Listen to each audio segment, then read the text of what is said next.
Kitchen. நெய் மீனை வறுத்துக்கலாம். இந்த பக்கம்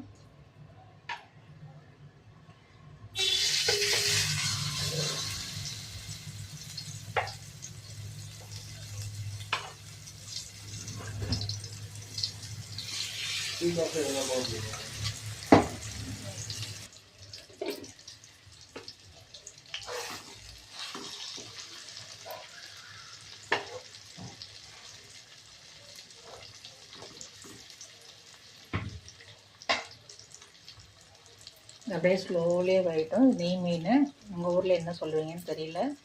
நல்லாயிருக்கும், சூப்பராக, முள்ளெல்லாம் இருக்காது. குழந்தைங்களுக்கு கூட தைரியமாக கொடுக்கலாம். பாருங்க, நல்லா ரோஸ்ட் ஆகிடுச்சு. இன்னும் ஒரு 5 நிமிஷம் இருக்கட்டும். கிறிஸ்பியான பிறகு எடுக்கலாம். இது வந்து நெய் மீன்னால் நிறைய எண்ணெய் போடணும்னு அவசியம் இல்லை. 1 ஸ்பூன் போட்டாலே போதும், சூப்பராக வந்துடும். பாருங்க, சாதம் போட்டாச்சு. நெத்திலி மீன் குழம்பு.